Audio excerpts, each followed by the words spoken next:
Jessica, kumain ka na marami, ha? Mali ang buong akala ko sa'yo. Hindi ka naman pala masamang tao, Angelo. Akala ko, wala na akong halaga sa'yo bilang Jessa. Huwag mo tayong titigan ng ganyan.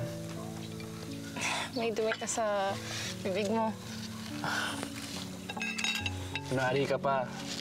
Alam kong may iniisip ka tungkol sa akin habang tititigan mo ako. So ano yan? Tell me. Gusto mo malaman na iniisip ko? Iniisip ko, paano kaya ako magpapasalamat sa lalaking ito? Madali lang yun. Libre mo lang ako. Okay na ako. Come on, just tell me. Tell me what it is. Mali pa lang ang pagkakakilala ko sa lalaking nasa harap ko. Sana sa kanya ko na lang binigay yung oras na inaksayo kay Edward. Na-realize ko rin na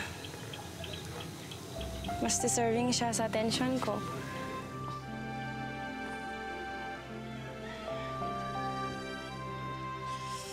Hindi na pala ako dapat naghanap ng iba. Dahil eto siya, nasa harap ko. Kumakain na may ketchup pa rin sa bibig.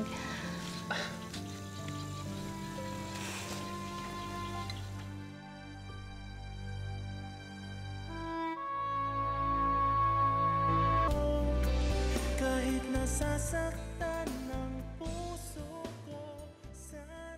Jessica, let's go. Parang masama yata ang panahon eh. Balik na lang tayo sa hotel para makapag-rest ka for the fashion show later. Sige, mauna ka na. May tatawagan pa ako. Alright, see you later. See ya.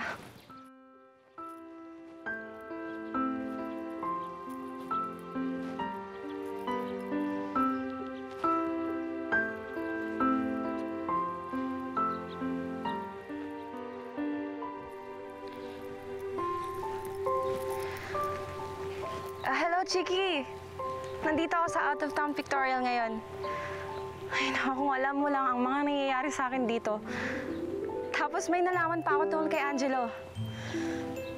Naguguluhan ako. Sandali, Jessa. Isa-isahin muna natin, ha? Kasi baka ako naman yung maguluhan. Yung kay Angelo muna. Kasi parang mabait naman siya eh. Di naman pala sa salbahe. Paano mo nalaman? Napag-usapan namin si Jessa. At sinabi niya sa akin na pinagsisisihan niya yung ginawa niya sa akin noon.